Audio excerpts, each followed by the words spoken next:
Me. Are Did you we say live? larynx? Larynx. Is that what it's called? Larynx? Larynx. The throat. Are you Your like accent, man, kills me to no end. I love it. phalanx? No, I would say the throat, the there, whatever. Hey, so man, I'm happy. It's about time. It's not that things got much better. It's just I got tired of being grumpy, man. It's funny how that works, right? Like, because being grumpy, damn sure ain't gonna help anything. So we got folks floating around like Gail Sigalakis and Stephanie Delfonso, always spreading the good positivity and the calm techniques. And of course, we got Raquel, who's not quite 8 foot, but she still makes us smile, right? You And crack me up with that, dude. You really do. she still acts like it. But hey, a couple of things. First of all, I didn't want to put somebody on blast, and we should do a graphic next time. But everybody, be on the lookout for the "I love you" man. Yeah, and it was funny when I saw it once. You remember that? Somebody said, "I love you," and then, like, in the Hound, someone else said, "Hey, guess what?" Like, everybody was getting this thing. This remember? It was Raquel, and then I think Jody, uh, he just said, "I love you." It was like, "Okay, me too." Like, so, yeah, just I wanna see if anybody gets just a random, in mail that says, "I love you." Send me a picture of it or tag it in the next comment I do. Uh that's gonna be fun. I don't know why. I just I might say, "Hey, me too." Only thing better than that is when, uh, these people, they show up on the and they say, "Hey, sir, what do you do for a living?" It says redneck financial coach right above what you just said there. So, I like to tell them I'm, maybe homeless or like to juggle imaginary objects, but, best thing to do is just to ignore and block. I So know, let but me you know me, fire in me is like, "Oh, no, I wanna pick a fight. This'll be a fun one," and everyone's like, "Take the I higher road, be nice," and I'm like, "You know what? I'm nice to a point, peoples." I got triggered. well Yeah, it's more like a cat playing with a toy for me. I mean, it's just fun just to see how long this person's gonna go until they realize, "This is fun for me. This is you're not getting anywhere." But yeah, I got more positive things to do. The second thing is I put Milo's ball when I was in Dallas, I put Milo's ball. See, my wife gets these daggum, the dryer vent balls, right? Instead of putting Mhm. dryer sheets, there's these balls. So I always think that they're the dog toy or kid toy, and I throw them out, right? She gets mad. And so we were at Jody's. I tried to dry something, and I saw the ball, and I'm like, "Well, that must be one of them fancy, the static ball." So I threw it in there, and then everything got jacked up. See, the shirt's got stains on it. Well, I didn't tell her at the time. I was like, "Well, I guess." She's like, "What's Milo's ball doing in there?" I'm like, "Man, it must have fell in." I Oh threw my it in god, there that's thinking I funny. was That explains why it was making weird noises. I'm like, "Is there something wrong with that machine?" I didn't wanna say anything though, so that's funny. yeah, dude. I should have brought a wash tub, right? Like, this guy really can't use the damn dryer, like, and he's even got a wife, and he's just in there, like, washing like, I just pour water into the top of the of the wash machine and start doing this like a washboard. Like, I don't Oh even my turn it on, I just use it for a well. Yeah, dude. Ask Jody. Alright, and the last thing is, and this is an audience question, put it up whenever you want, because I know we gotta do the intro. But to TP or not to TP, I was with the man Donald Cohen today. Man, he picked me up. He's a great guy. I love his attitude, man. We share the same mindset. And so if I should TP, because I haven't been TPing other people's live streams, but then I don't know why people still want me to. So if I should to TP or not to TP, Randy House, that is the question. And also, if I do TP, go ahead and show that picture. You got that picture up there? Oh So if I yeah. do TP, all right, should I use the regular normal people toilet paper or the Michael Gale heavy duty toilet paper? So should I TP? Should I not? Or should I leave Okay, it up to the host discretion? And if I should, is it regular? Michael Gale. All right. Mike, is Let me that know. really a toilet paper or is that just a paper roll, like a paper towel roll? That's Michael Gale signature, bro. Oh my gosh, that's Like that's a big hilarious. guy. That's He fights funny. bears and teaches health and fitness and poetry. Dude, the dude's a renaissance man. That's what he is. All right. So to TP or to not the TP? That is the question. Dean LeBay's been around. I'm so glad to see him back. He's seen me twice today. Man, hey, that guy, he'll get the first redneck toilet paper merch come when we get there. All right, I have to hook him up. So yeah, I'm seeing one ply, Tammy. Yeah, one ply. Um, Might as well just use nothing. Okay. So if you want to roll the intro, man, let's get on with this Power Pack panel and a couple announcements and let's have some fun, man. I need it. Let's do this, my friend. 'Cause Let's I'm do it. so far behind on the comments already. Yeah, I know.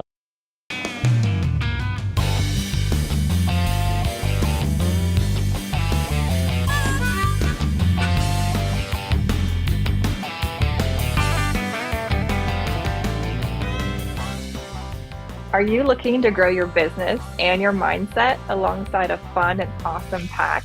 Grab a chair and your favorite beverage and join Mike Ashebrainer, the business mechanic, and his win-win network for the Hounds of Business Happy Hour.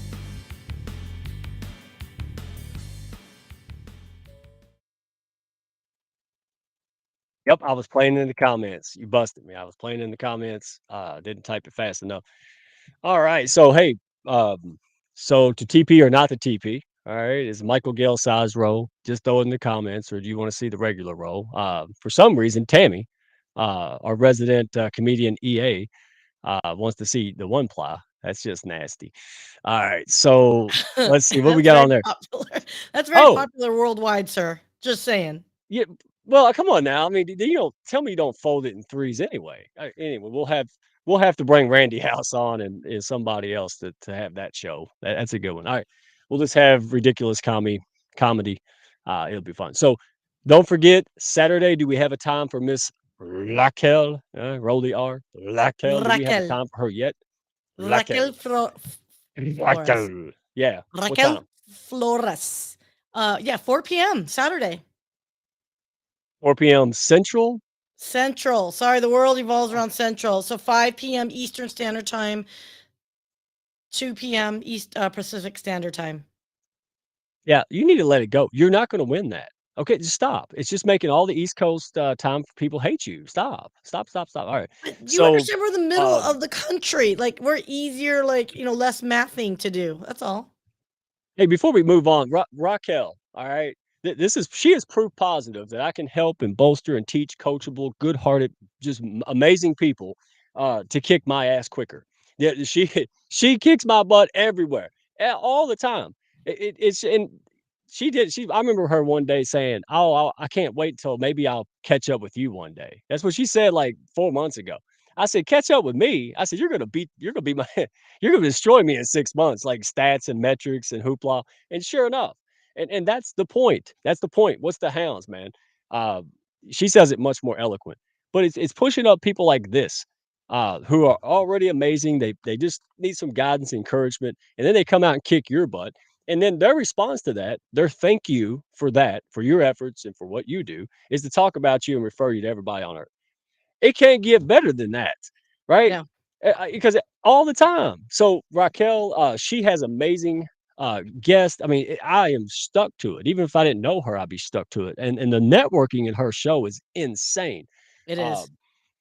so we're restreaming all over the place. I mean, sometimes you'll go and see 12 people, but then her profile's got like, I don't know, 80, right? And vice versa. So have fun, go to her show. Man, do not miss that opportunity to network. That's like 4 viral posts, just showing up to that thing and getting excited and sending connections.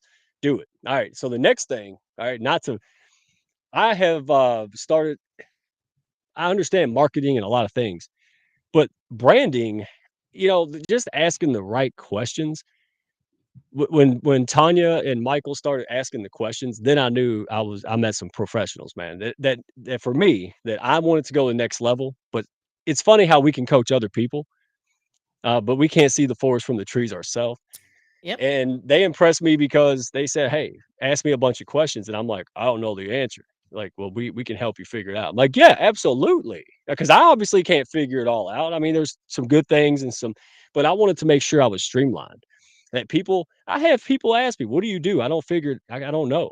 Well, that sucks. I want people to know exactly what I do and who for and what to expect. So join me. There's actually 2 seats left by Friday. Okay, go check it out. Send a message. Go check this out. Man, this is so much fun. We just started, so don't feel like it's too late. This is fun, fun, fun. I even got Miss Raquel to join me, so it's even triple fun. Okay. But we are already getting so much learning and started. Like I can't wait. All right, so check this out. Go check it out. Ask a question. But here's the thing. And this is where it was like, well, I'm already doing good. So why would I need this? I already got a brand, right? People know who I am. It's recognized. But then do I want to do better? Yeah, I want to do better. Do I want to, how do you go to the next level? What are some things that you can tweak to do more, to help more people, to grow bigger business, and to save time? That's what these guys do. So go check them out. I'm already loving it. So it can't hurt. Hey, I don't care if you say yes or no. Just know what the hell you're saying yes or no to. Just go explore, experiment, curiosity, figure it out, then make a decision. Right? That's what we're about. All right. So do you have any questions, any add-ons, anything? It's hot in here. It's real hot in It here. I is didn't get warm, and you guys, I'll intermittently put the QR code up there as we chat. But that'll be like again for future. I think, my friend, you should start pulling up some amazing ladies that have been patiently waiting. Yeah, I should. So let's start off with okay, see, it's got a Z in it. Aliza. Did I say it right? Is it Aliza? Yes. Where's she at? You Aliza. She had never corrected me the first time we met. So now I'm over here like the last minute going, it's use the Z. It's not Eliza. All right, Aliza, how are you today? I'm good. How are you? Good, good, man. You can see how I am. Just like a squirrel on crack on meth, man. So yeah, normal. So hey, super Do I excited to get a have hat you. It's been a for while participating? since do what? Do I get a hat for participating? I'm You know, admiring your hat. I tell you, you can either wait for me to get on board or you can drive to your local Army surplus store anywhere USA and get one. I don't know, inflation, it might be $5 now, maybe. All right. So yeah, it's been a while since we've chatted. We were able to talk and just happy to have you here. I know you've made a big splash and you've done a lot. So the first question that I have, because if I can remember all this, you are the president and founder of the Legal Accountability Project, right? That's a nonprofit. I Yes, got it that part is. right, right? All right. Yep. And it's aimed at ensuring that law clerks have positive clerkship experiences, right? And they get support, resources when I didn't know they didn't a lot of times get the resources and support. It's not really shocking, but um, before we get into that, first of all, what is the Legal Accountability Project? Is it LAP for short? Yes. LAP for short. Okay. Yeah. Okay. What So is it in legal general? Yeah, so we are a nonprofit launched last year that seeks to ensure that law clerks, so new attorneys, have a positive clerkship experience while extending support and resources to the folks who don't. I launched a nonprofit based on my personal experience with gender discrimination, harassment, and retaliation during and after my clerkship, which I first shared publicly in written testimony before the House Judiciary Committee a few years ago. And I really think of the nonprofit as the resource I wish existed as a WashU law student applying for a clerkship, a law clerk experiencing mistreatment and not sure where to go for help in my courthouse, and then a former clerk engaging in the formal judicial complaint process. Yeah. So let me start here. What was it something you always wanted to do to get into the legal field in general? Like, how did that come about? You just like, hey, I'm gonna do this. Like, how did that start? Is that something from childhood or what? So during college, I really decided that I wanted to be an attorney. I'd always had a sense of, I think, moral outrage, particularly on injustices affecting women. I thought I wanted to be a reproductive rights litigator because I interned at Planned Parenthood and the National Women's Law Center during law school. So that's kind of what I went to law school thinking I would do. And then I kind of got the prosecutor bug. I decided I wanted to become a homicide prosecutor in the DC U.S. Attorney's Office. So I did 4 different DOJ internships to kind of get a breadth of criminal law experience. Okay. So I assume you liked it because you're still in the field, right? What did you Consider before? I myself, mean, because we know that mhm. you I exist would consider because myself law of adjacent. things that need to be fixed. But Yeah, before we talk about things to be fixed, Elisa, what yeah. what did you like initially? What kept you in the game? What did you like when you got into that? So I wanted to be a trial attorney. I wanted to be a prosecutor because I'm very competitive. I kind of like the showmanship aspect of being in the courtroom, thinking on my feet, pivoting, making arguments before a judge. So that's why I wanted to go to law school. I consider myself kind of law adjacent now. So I mean, I still maintain my like law license, but I'm separate enough that I can criticize all the things that need to be criticized. Right. Well, and on that point, because first of all, I mean, I was a Matlock fan, dude. Anybody like, at their grandma's house when they're 8 years old watching that, we all wanted to be, Matlock, right? So, but yeah, I couldn't do it. I had other plans. But so what was it? So what inspires you to launch LAP, right? The Legal Accountability Project. What happened? What event or what thing happened that you saw issues, and not just issues you can sweep under the rug, but issues you were going to change. They were going to change your life's trajectory by starting this organization. But what was that? What inspired it? Yeah. So for anybody who is not an attorney, a clerkship is when you spend a year or two working for and learning from a judge. And there are many professional benefits to clerking. But unfortunately, the messaging in the legal community and on law school campuses is uniformly positive. Like, this is going to be a lifelong mentor-mentee relationship. Position confers only professional benefits. The messaging on law schools is really, you must clerk. Everybody has a positive clerkship experience. If you had a negative one, don't tell us. That was definitely the messaging when I was a student at WashU Law. So I decided to clerk because I thought it would launch my career as a prosecutor. Unfortunately, it did not. So I started this clerkship in August of 2019. And beginning just weeks in, the judge for whom I clerked began to harass me and discriminate against me because of my gender. He would kick me out of the courtroom and tell me that I made him uncomfortable and that he just felt more comfortable with my male co-clerk. He would tell me that I was bossy, aggressive, nasty, that I had personality issues. The day I found out that I'd passed the bar exam, so that's a big day in any young attorney's life.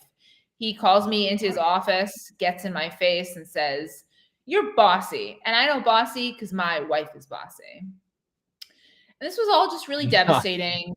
I mean, this was my first job out of law school. The judge seemed to be singling me out for mistreatment. And judges have really enormous power over their clerks' careers, their former clerks' careers.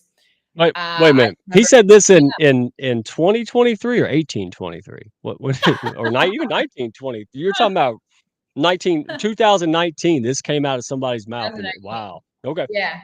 That just blew me away. Keep going. Wow. Just when we think stupid's dead, huh? Yeah. I mean, I remember just crying myself to sleep. I wanted to be reassigned to a different judge. My workplace didn't allow for that.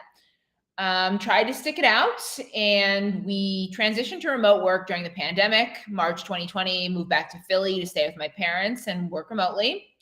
Judge basically ignores me for 6 weeks, calls me up and tells me he's ending my clerkship early because I make him uncomfortable and lack respect for him. Then he hangs up on me. So I called HR and they said there's nothing they could do. HR doesn't regulate judges. Called my law school, WashU Law, seeking advice and support. Found out this judge had a history of harassing his clerks, that law school administrators, including the clerkships director, who still works there to this very day, knew about at the time I'd accepted the clerkship, decided not to share with me because they wanted another WashU Law student to clerk. So this is obviously all really devastating. Takes me a year to get back on my feet. And I do secure my dream job in the DC U.S. Attorney's Office, and I move back to DC. Summer 2021, just want to put this behind me. And I was 2 weeks into training at the USAO. I'd already started working there when I received some pretty devastating news that altered the course of my life. I was told the judge had made negative statements about me during my background investigation. I wouldn't be able to obtain a security clearance, and my job offer was being revoked. Whoa. So cried on the phone with USAO leadership, DC courts leadership. They wouldn't tell me what the judge had said. They wouldn't give me the opportunity to dispute it. And they said the decision was final. So I filed a judicial complaint, hired attorneys, and participated in the investigation into the now former judge. And we were partway through that investigation when I found out he was on administrative leave, pending an investigation into other misconduct. At the time, he'd filed the negative reference about me. USAO was not alerted of those circumstances. Pursuant to the terms of our private settlement agreement, so separate separate from anything the judiciary can or would do for a former clerk. He issued a clarifying statement addressing some but not all of his outrageous claims about me. But by then the damage had been done. It had been way too long. And I was pretty much blackballed from what I thought was my dream job. And I share this experience a lot now in testimony and events and other forums. And what I seek to underscore is really this. My negative clerkship experience, while not rare, is one that is rarely shared publicly due to the culture of silence and fear that surrounds the judiciary, one of deifying judges and disbelieving law clerks. And I submitted written testimony sharing this experience in March 2022 to support the Judiciary Accountability Act, legislation that would extend Title VII protections to law clerks. They are currently exempt from Title VII. Folks like me cannot sue our harassers and seek damages for harms done to our lives. Following my written testimony, I decided to launch the nonprofit to address issues I personally experienced. The lack of transparency in the clerkship application process on law school campuses, as well as the lack of accountability for judges who harass their clerks.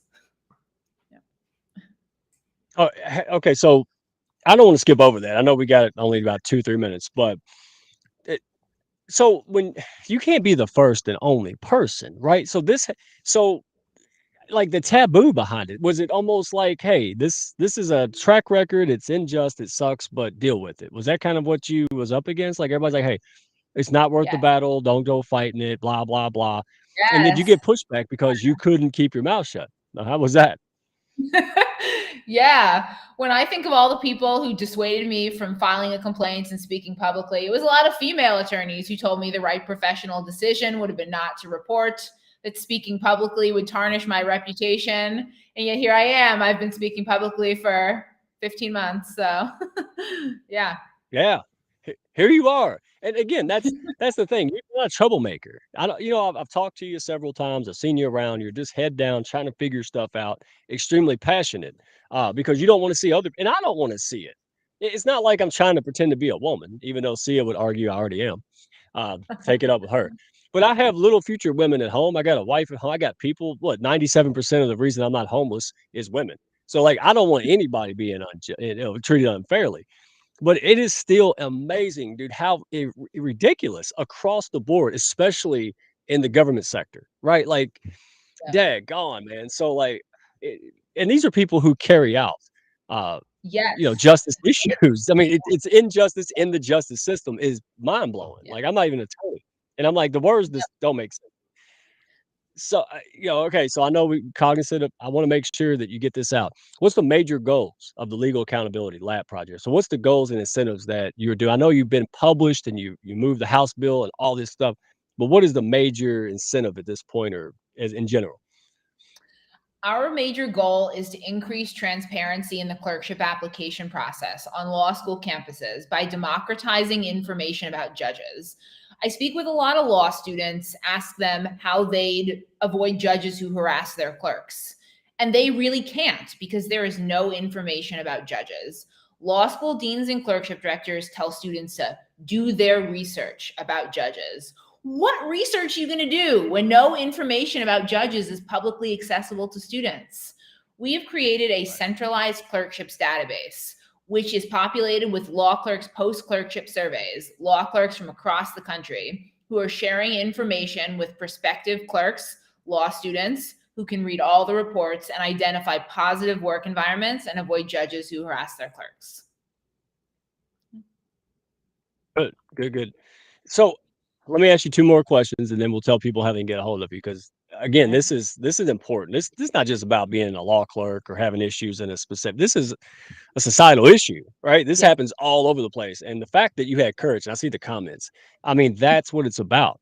You had the courage to stand up when scores of professionals and, you know, God, it's crazy. Like, like, it was like Lucia Cantor Say more, right? Like, what was the first female to write a book on negotiating? Really, in 2020? Yeah, unbelievable, dude. So I love it, leading from the front. But there are attorneys watching. There are folks that have a passion to support this kind of stuff. So before we get going on that, the last question, well, 2 questions.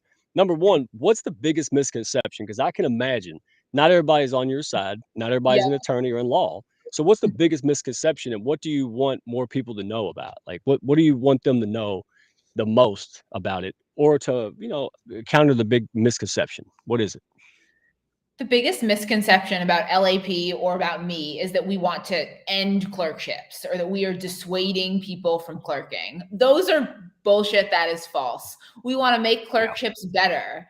Everybody who wants to clerk should feel empowered to pursue a clerkship in a safe work environment. And our work is about making clerkships better, safer, more diverse, making judges better, making judges raise the bar on civility.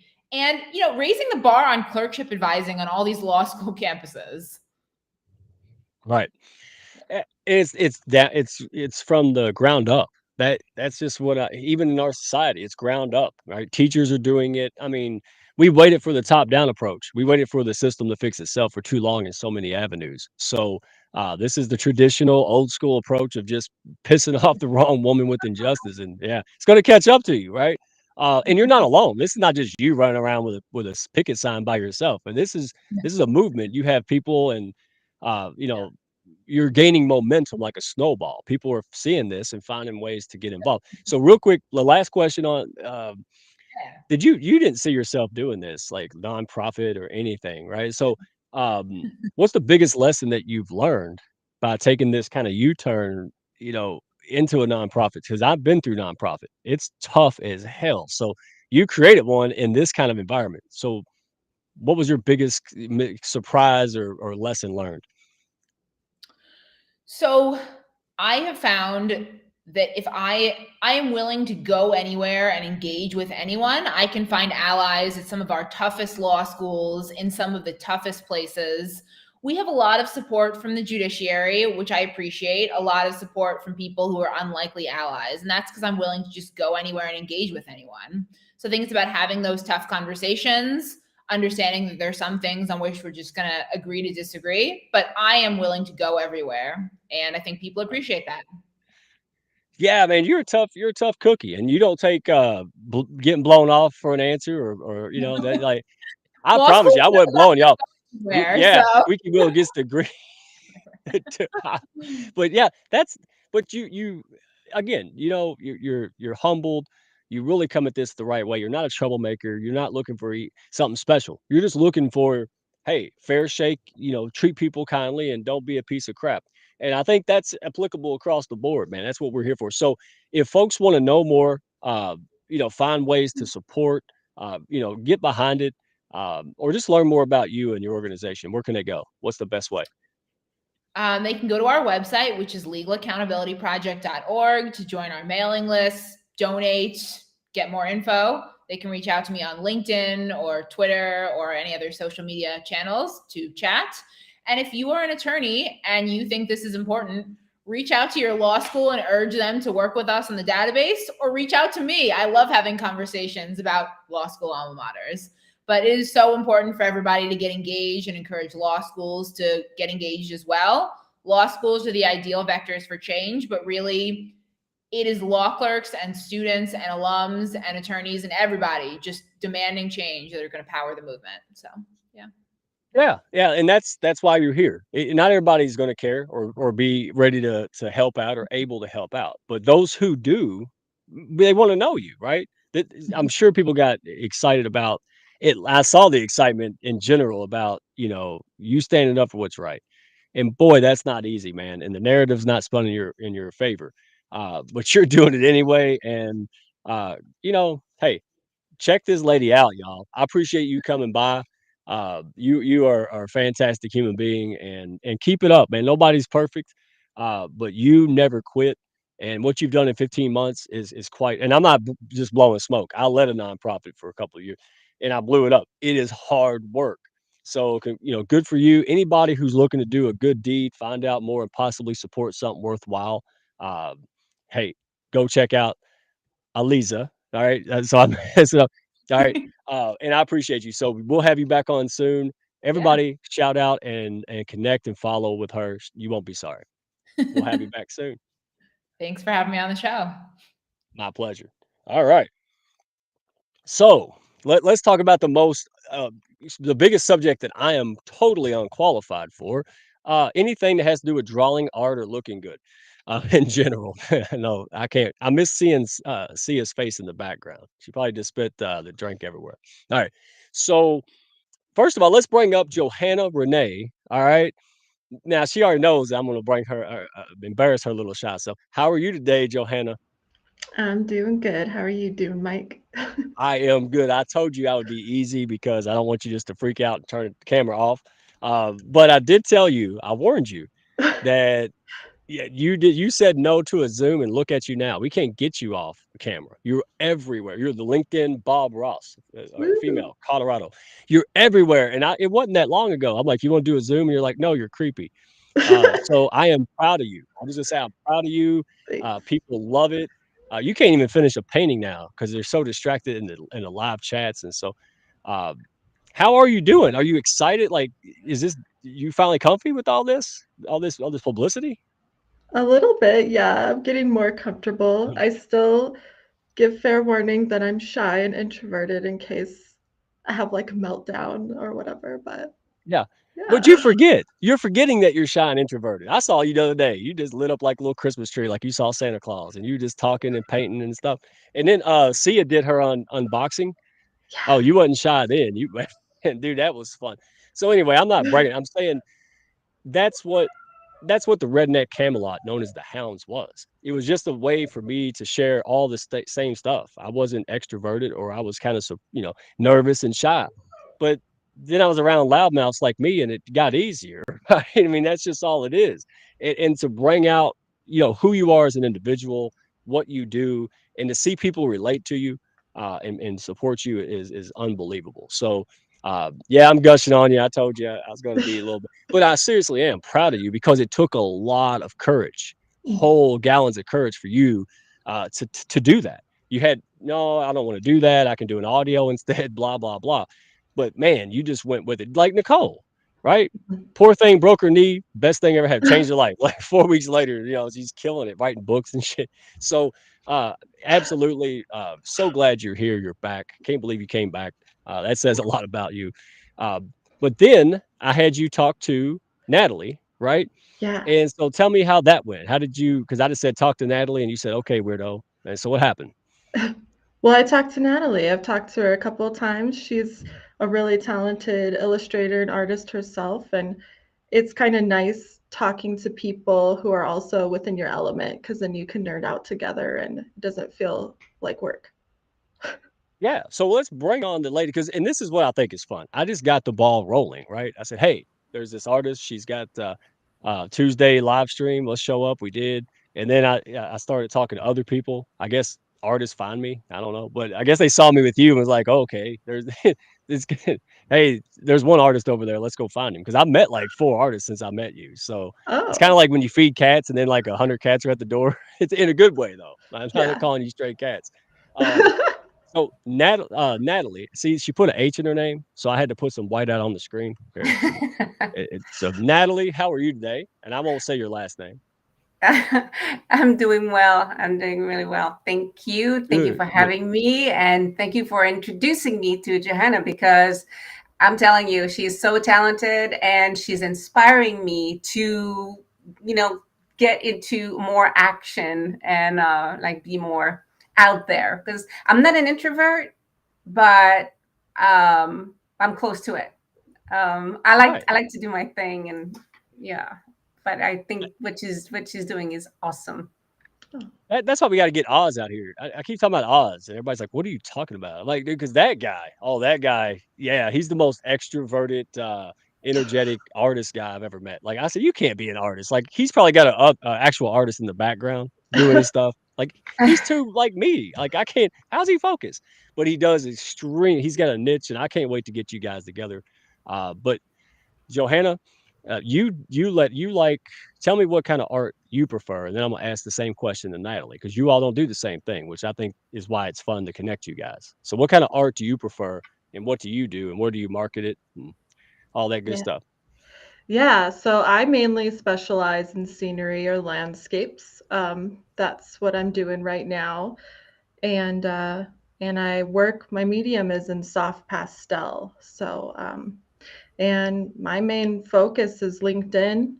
I highly recommend it to other people because you have the whole business aspect and then you have the personable aspect behind that as well. So, but that's what I'm into. I get asked all the time if I do portraits, but I don't. I specialize in landscapes. Oh no, you won't do portraits because you won't even do a damn orange tree for me. Oh man, yeah. Don't ask her. No, this ain't Burger King. Johanna will paint the tree this color it's supposed to be. All right, but maybe hey, here's my goal: either win the lotto or make a lot of money.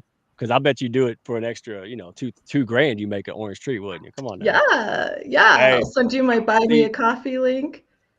I'll yeah, dude. teach When you an there's a orange will, there's tree.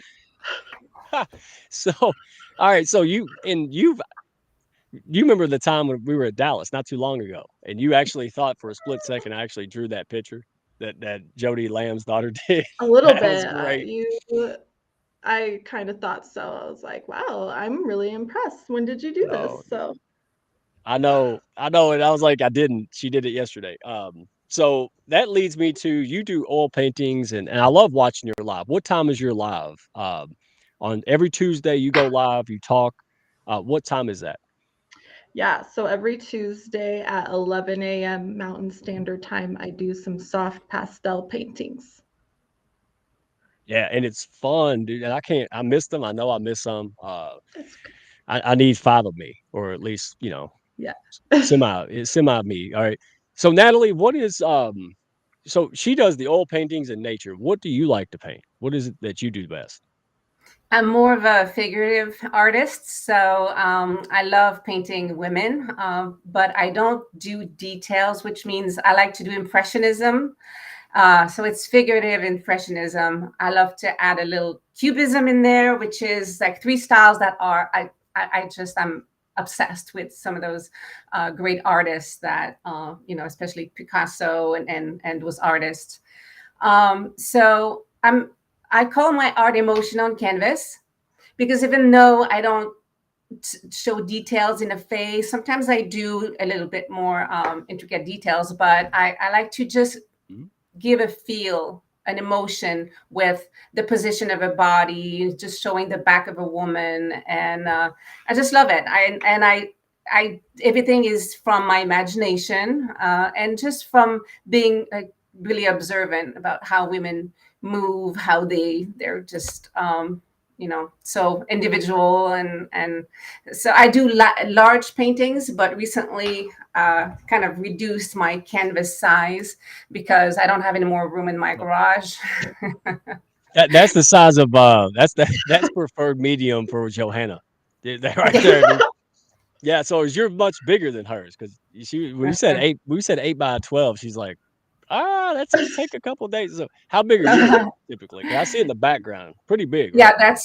that's a larger canvas, and I just started this one today. I love texture. I can add like 4 coats of gesso to get like some movements in there, and then I'll paint over that.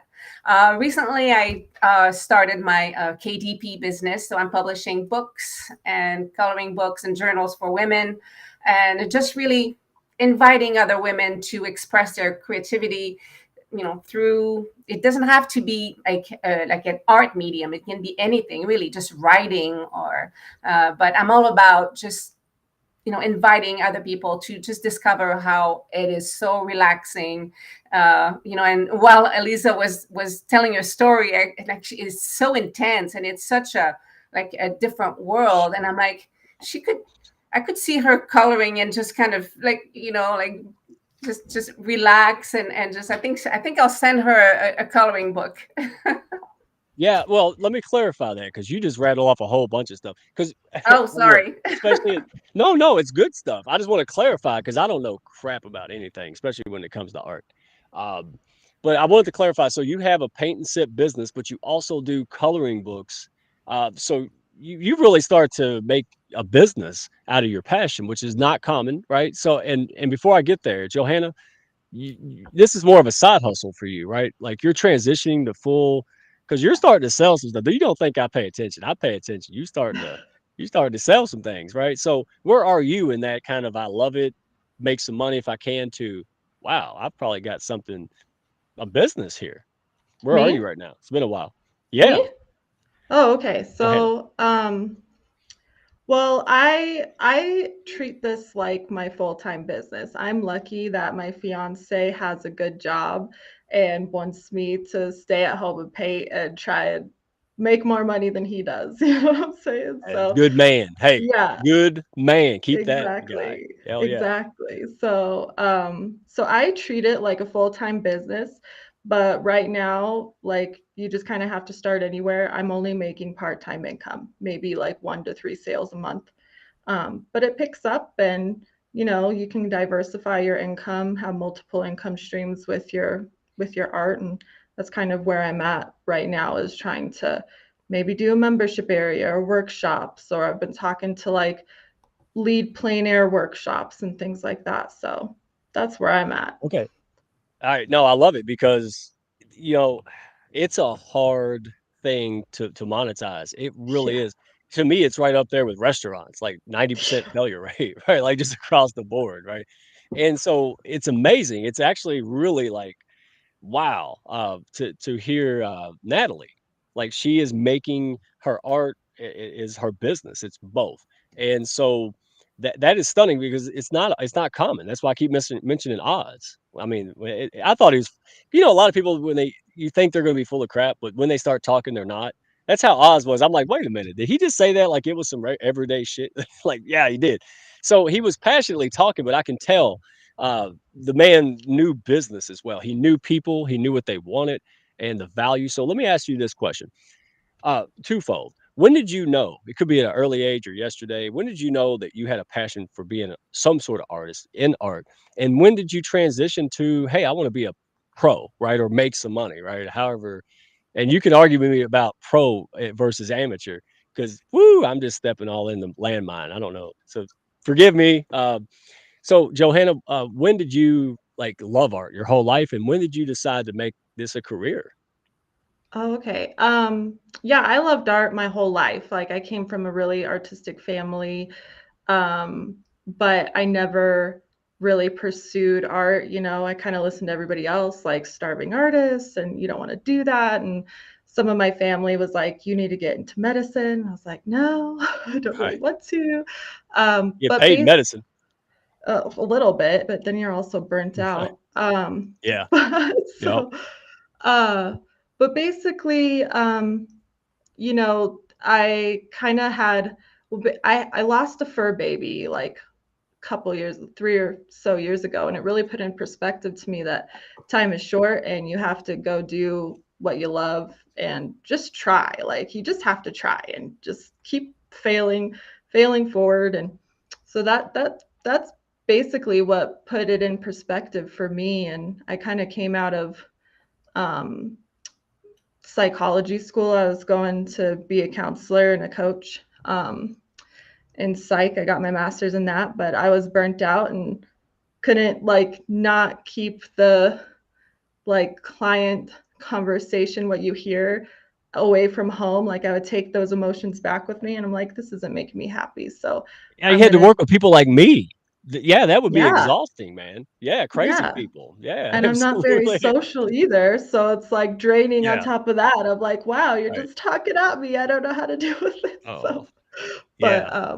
but yeah, so then I just, really dived into painting and gave it my all, and that's what brought me here today. I'm still giving it my all. So Yeah, I love that, and so it just kind of, again, everybody's path is different. Natalie's is very much different than yours, but it's all about the same foundation, right? What you love it, you love art, you love what it does, and you want other people to experience that. Natalie, but you've been in business a long time, and so you're not a stranger to this, right? So when did you know that art was your thing? Were you born that way, and then when did you decide, hey, I'm going to make a business. I'm going to make this what I do for work every day. Like, tell us about Mhm, that. It's got to be great. mhm. Well, for me, it was about 8 years ago. I've always known and I've always loved art and going through school. Like I don't think I had one notebook that didn't have like a doodle or some kind of drawing inside my books. I was drawing all the time, and then I discovered painting when my mom bought me a set of oil painting and oil paints, and I didn't know they took so long to dry, so I got the house kind of messy. But anyway, but 8 years ago, I kind of saw this trend of paint and sip companies, and I was like, this is so cool, because for me, just kind of sharing my art, and most of all, seeing people just kind of discovering that they can actually paint. Yeah. Like most people at the beginning of a workshop, like they would say, I can't paint, I can't draw, I can barely do a stick figure. And by the time of Yeah, it's me. that the class would end, they actually had a painting. So I discovered that I love to teach art. I'm very patient, and at the end of the day, it's just about seeing women walk out, having a glass of wine, doing their painting, and walk out with like a piece of art that they love, and they often continue to draw or color or whatever. They've discovered something, an outlet. And to me, that's been amazing. So for 7 years, I've had a company called Pause and Paint, and I hate to correct you on that, but I had to stop my activities because of COVID. So I kind of focused my energy towards doing videos on YouTube and launching my KDP business, so that I can have And I can have books and coloring books and continue to invite women and people to, to create and to use creativity as an outlet, and to try to be consistent. dude, oh my God. See, before COVID, I took my daughter, my hyper one, the one that acts like me, and we went to a company like that called Wet Your Palette. And I mean, I might as well have been, I don't know, in the Antarctica in a t-shirt. Like I just didn't know, like, I don't know what I'm doing, but it was the most fun. And so both of you, do you see that people have no clue and really no passion for art, still have fun when it comes to artistic ventures or, I had a Absolutely. ball and it wasn't that bad. I mean, honestly, I gotta go find it. Y'all laugh your butts off, but it was a little owl. And I got like serious into this owl. Like I don't know if I was gonna win money on this thing. I mean, I actually paid $20 to paint this owl. Maybe that was it. But Uh-huh. it was a bonding experience. And so do you all see that, a lot of families and people will do it. They don't care really about becoming great, but it's a fun pastime. It's better than playing the same video game. What do y'all think? Oh yeah, it's a huge trend. I got people coming back, for workshops after workshops, and they became regulars. And then I did a ton of fundraisers. So I would go and set up for a room of 50 people, and would just raise a whole bunch of money for a cause or for a church or for whatever. So it was very, very fulfilling. I miss it. It's sometimes I'm like, oh, do I want to start this again? And but I'm focused on other things now. And by the way, I can't multitask. I'm seeing people kind of saying hi, Natalie, and I can't either. I'll go back to the I can't I multitask. can't either. So but It's my that's show.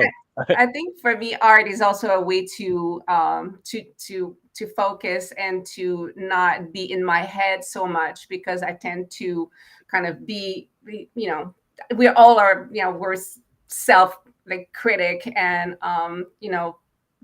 for me, drawing and doing creativity things, it just makes me escape and be in a good place. And who doesn't want to be in a good place, especially after a hard day, after hearing a bad news, or having, so yeah, I love to see people just embrace creativity and try to discover and be courageous and try it, because it's just fun. All right. So Sia's saying like French words in the background. That's why I'm standing here looking weird. So what I want to do is go ahead because I have questions that are just coming out because this is what people tune in to see. So, okay, whose art is this? This is Natalie's, right? That's me. Yeah, Who's me? Natalie. Okay, So everybody's this big on my screen. So tell us about this. yes. All right, so this is the what I was saying. The woman on the left. It's called Blue Lady. I sold that piece about 4 years ago, and it was just so amazing. I put the picture on Facebook, and this woman reached out to me. She said, "I need to have this piece. It just like." Anyway, she lived in my town. She came and picked it up. So Blue Lady is a figurative. So you can see that it's the back of a woman, and she's got the hair and like with the gray scales, but there's no details, but you can feel an emotion. And when she picked up the painting, she was crying when she got it. So for me, it's just like it's better than any paycheck, to see that this woman's gonna have this piece of art and she relates to it. And the one on the right, it's 4 panels. Okay, so the one on the left is a smaller canvas, 16 by 20. The one on the right, it's called Blue Horse. There's a lot of blue in my paintings, a lot of blue in the names of my paintings. And it's I love horses. I love animals and nature. So I do paint women, horses, and that's about it. So you have 4 panels of 16 by 20, so it creates kind of a larger painting, and the cross in the middle is just because it's 4 different panels. Wow. So you like to, man, Johanna would like to do, she'll do the little corner in the bottom. She likes the small. She I doesn't like, do that small. what we'll have her do is just make a whole bunch of these and then do like you did, make one big ass picture, right? That'll work. We'll trick her into it. How about that? We'll work together. All right. So and this is an abstract art, right? This is what kind of label would this be No, assigned? it's figurative impressionism. So when you say impressionism, it's you give the impression that it's a woman. It's an impression that, well, obviously it's a horse. It's more a figurative painting, the one on the right. But I love impressionism because when I first started to draw, I was trying to make portraits and like do realistic drawings. And I know I can do it, but for me, adding those elements of like loosening up and just like going with the brush strokes and letting go on a canvas is what really gets me to start a new painting. Okay. It's just like the self-expression in it. So yeah. Okay. Y'all got me excited now. I finally woke up because I was like, I'm talking about art. Oh, God help me. Now I'm like, oh, I get it. No, because these are flowing through me right now. So hey, show some more. See it. We've got more. Is it for Natalie? Or is it well, they'll know who drew it, right? That's this is Natalie again. I could tell, yeah, there's no tree and there's like colors that don't belong. So in Johanna's world. So what is this? And so again, the woman on the left, I couldn't guess. The woman on the left, a woman in a black dress. Acrylic on canvas. This is a quite I forgot. I think it's 36 by 36. So this is an impression of a woman waiting for, and then you fill in the blanks, like what do you see? What does it make you feel? What are the colors? And I love contrasts. I don't know if you noticed, but I love contrasts. So I have those pale blues and this really dark dress. It's not black, it's a very, very dark purple. So it's the impression of a woman, impression of trees. These are trees. The one on the right is it's a woman's back again. I like to paint women's back. I think you can show and like your emotion just by the way you'll place yourself. So she has her arms up and she's kind of I think she looks in distress, but so that's very abstract, but it's still, to me, it's still figurative because there's a shape of a woman's body. Okay, so I got to so yes. All right, so the one on the left, I can figure that one out, and that one's fun because you can interpret that for a million years. But the one on the right, and Johanna, you have a background in psychology, so you know those little pictures. They say, "What do you see?" I'm kind of scared right now because I don't see anything she just said. Is anybody in the comments? Okay, so the left, I figured that one out fairly quickly. Yeah. But the one on the right, does this mean that I'm even more insane than I thought I was, or what is good? Because she says a woman. I don't see it. Does anybody else see it? All right. Oh, well, what do you see? Okay. If you don't see anything but but black lines put B because I don't see it. Like I see a rabbit in the moon instead of a man in the moon. So it's just an I love interpretation. it. Um, It's okay. so It's yeah, it's totally Johanna, okay to not see what do you what see? I painted. I saw the actual body after I painted it. It didn't start, I didn't say to myself, I'm going to paint the back of a woman that looks like a rabbit, or that doesn't really, show anything really. But now I can really see it. I could add more detail to it. But for me, it's like the texture, the depth of those brush strokes. I almost like went through the canvas. So, after doing something like painting something like that, I'm just like, it's like I let it, leave all on the canvas. It's all there. So I see it. But I think it's fun that you see something else, or that you don't see anything at all. No, yeah, That's fine. and that's you paint what you feel, and then someone out of 100 or 1,000 people go, "Oh, that one," right? And that's what's fun about art. It's like you can have 100 people and 1,000 different opinions, right? Like, Yeah. oh, I don't like that kind of art, but they'll love the other art. And it's just amazing. It's like, I could, dude, I'm just blown away. I still think this is an indicator that I'm crazy. What do you think, Johanna? No, you're 'Cause not I can see crazy. the left. Yeah, Like it depends on the what hat you're gave it seeing in away. there, but you're fine. I don't see any of it. I'm worried. Okay, so I love it though. I love the idea. I'm again because I don't have an artistic bone in my body, but what I can do is appreciate something that uses the entire wrong side of the brain for me, right? And try to stretch this. That's why I like watching you because I am just I couldn't do it to save my life. If mankind was on the hook, we're in trouble. I mean, I would try hard. I find it fascinating how some people are wired for this and others aren't. I tried to draw, and it just wasn't my thing. All right, so Johanna, we got some art of yours, and Okay. and I wasn't knocking yours, Natalie, at all. I'm just saying it's mind blowing that I that the interpretation. I think it's wild. I love the impressionists. I love that kind of stuff because I don't understand it. If I see a tree, it's cool, but that dude, I mean, like, I could stand there for hours just trying to rack my brain. So I just think it's interesting. Um, so describe what this is, and again, they're bigger than a Post-it note. I'm being a jackass, but you like to do small pieces, right? I mean, a What do little you do, bit. and what is Okay, so I work in soft pastel and I do have smaller pieces, but I'm branching out. I think this like it's relative the dimensions, but so yeah, I do some scenery. We got some scenery there. I would say it's more like I'm trying to categorize my art. I don't really know what it is. I don't know how to like describe it, but I think it's more like magical realism landscapes in that way. But so that's what I got right there. I love that. Yep, and remember, it's gonna cost me 2 grand to get an orange tree somewhere in this thing. Yeah, I All could right, go paint ahead, you no, one just like that, and then it can be orange instead of purple and blue. there How about there that? you go. Actually, I don't know if I can joint commission the both of you to do it. I'll never know what it is, but I'll Ooh. like it. That's that's the fun part. What is it? I don't know, but I love the hell out of it. Um, so did you sell these, right? Like you Yes. both you ladies sell these people want these, the coloring book. So Johanna, start with you. Where do people go? Because I have seen your newsletter and I clicked on yours and there was a contest or something going on like every other week. And I saw yours. I was like, oh, cool.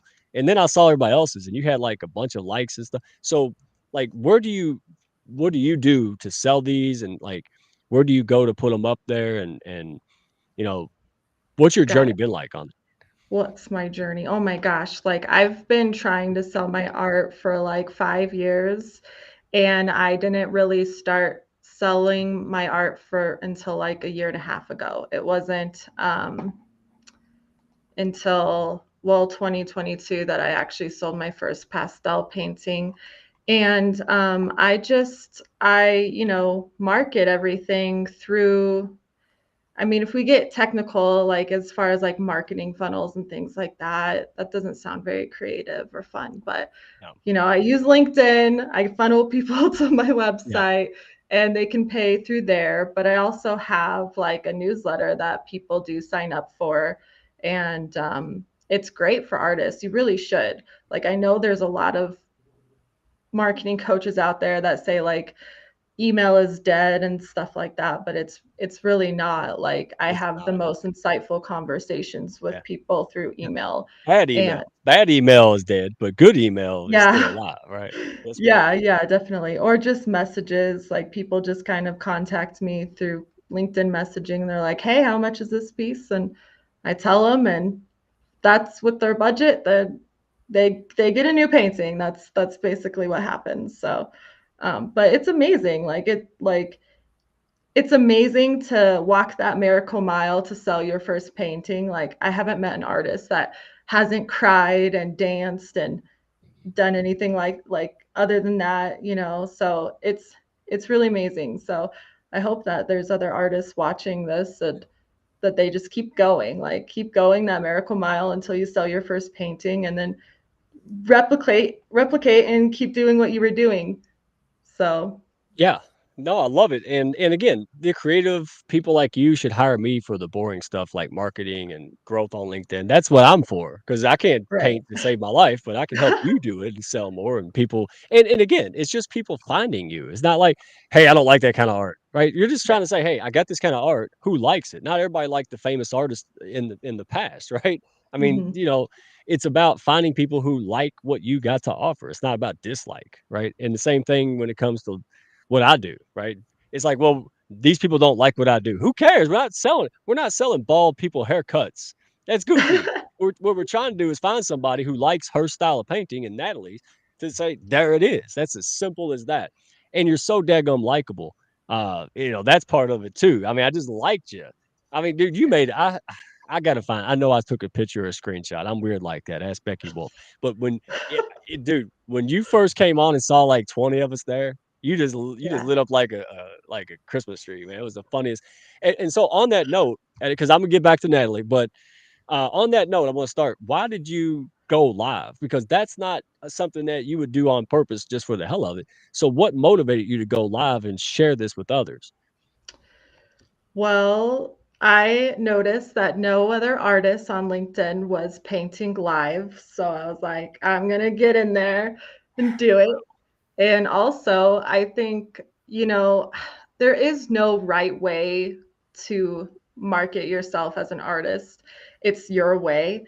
But I will tell you that you have to show your face. You have to be approachable, even if it's just your hands and your painting. People have to know you're a real person if you're trying to sell your artwork online. And that's really the gap between you selling your artwork online. Like I see a whole bunch of artists just kind of like, here's my paintings, and then they have no description. They don't have any like avatar photo or anything like that.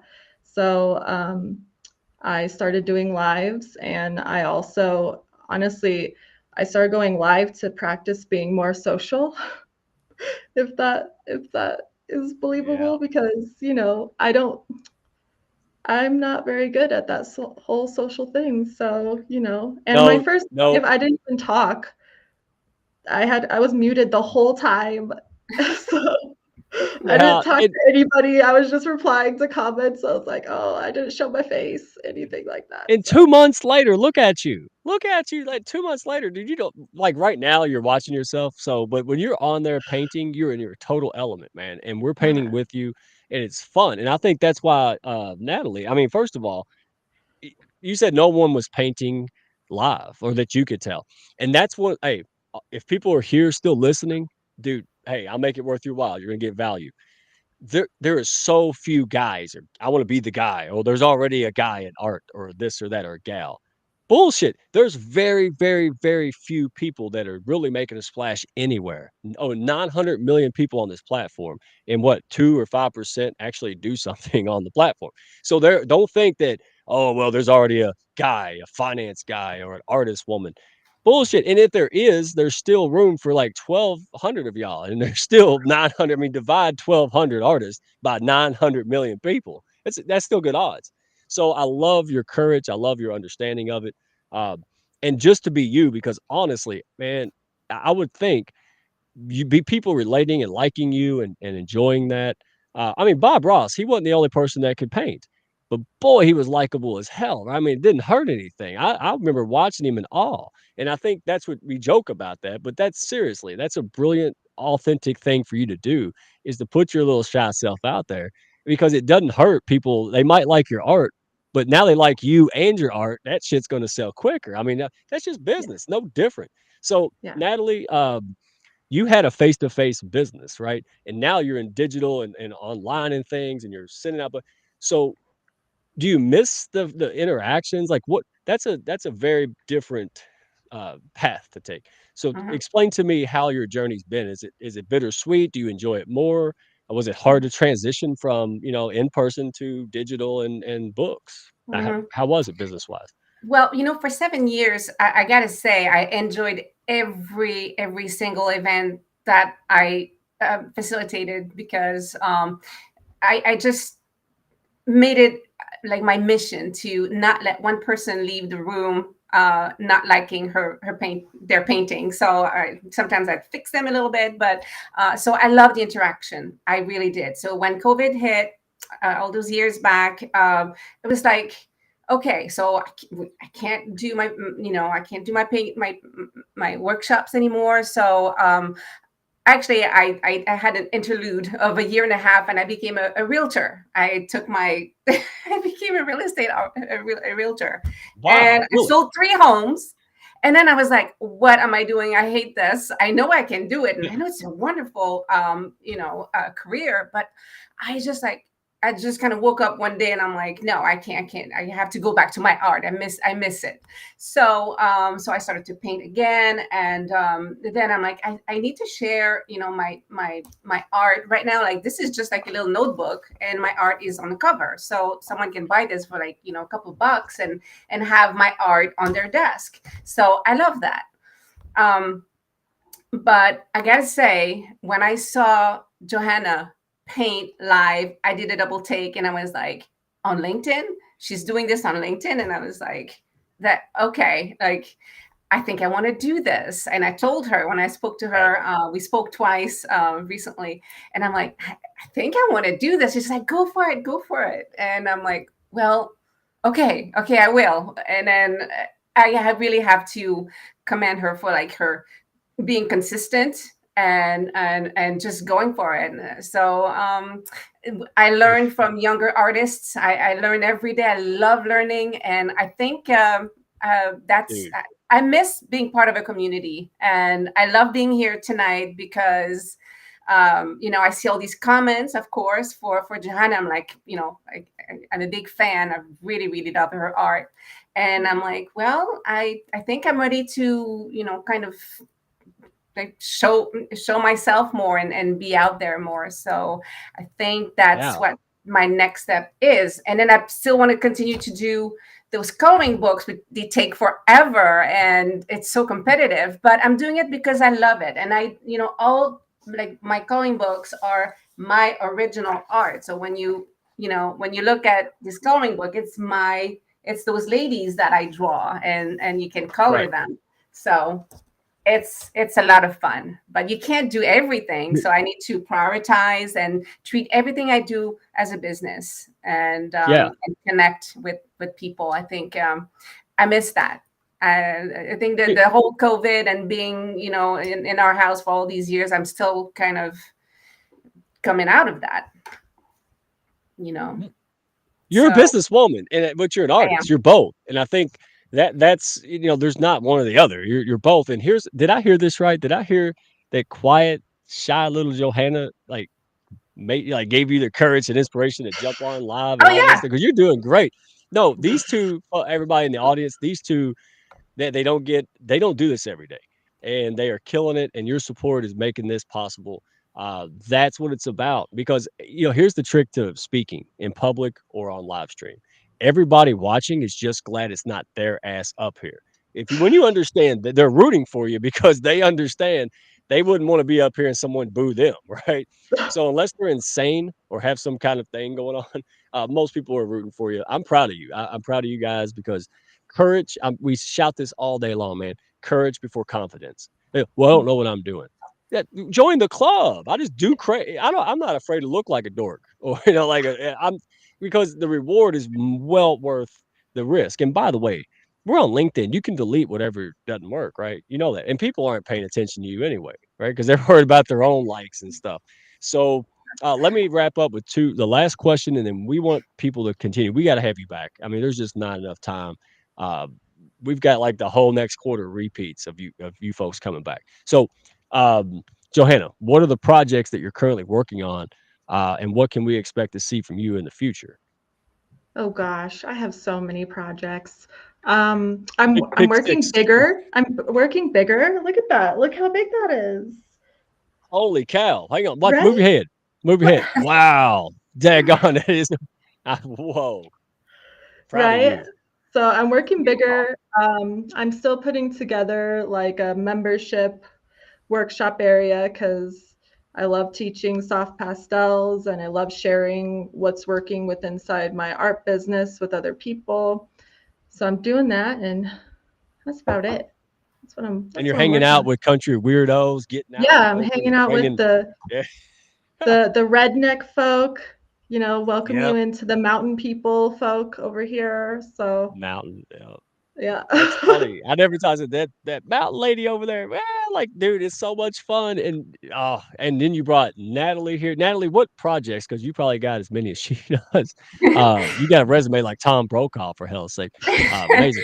So I'm what working on projects are you? a Go ahead. 2024 exhibit. I want to do an exhibit here in my hometown. I my last exhibit was for my 50th birthday. I'm not going to tell you how long ago that was, but it was an amazing experience. I loved it. Sold 22 paintings in the week, and it, doing exhibits for me is something that I love working towards. So that's why I'm doing those pieces.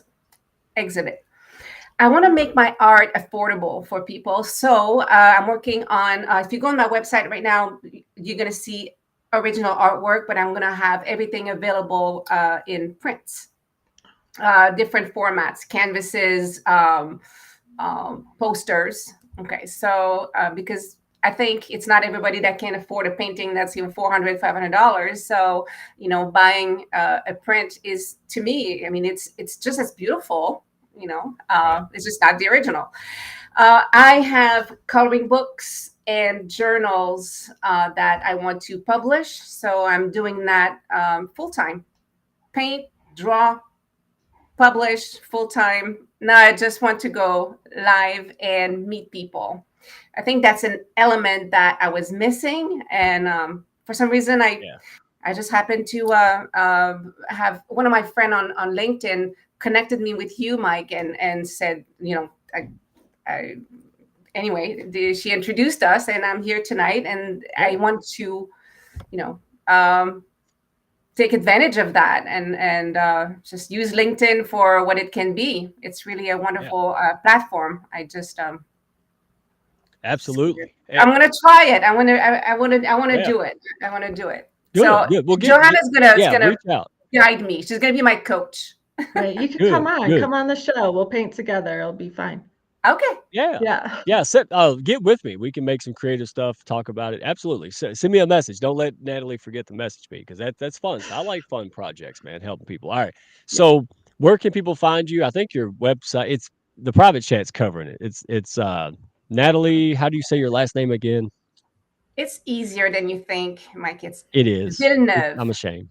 See, there's a lot of letters, but it's two syllables. Villeneuve, which means new But town, yeah, your accent versus right? mine. Vin love. No, it doesn't even sound close to as nice. All right. So So go to your website. natalievilleneuve.com. There you And go. All right. And people can send you a message. You just want people to reach out if they have an interest in learning and art and joining all your info's on your profile, LinkedIn profile. yes, all Um, my social media is on my yeah. website. So there's tons of ways to connect with me. And I'd love to hear from y'all. Y'all, See, I can do hey, see, your look at accent. smart lady. Y'all, that absolutely. Actually, my Y'all. audience is fancy.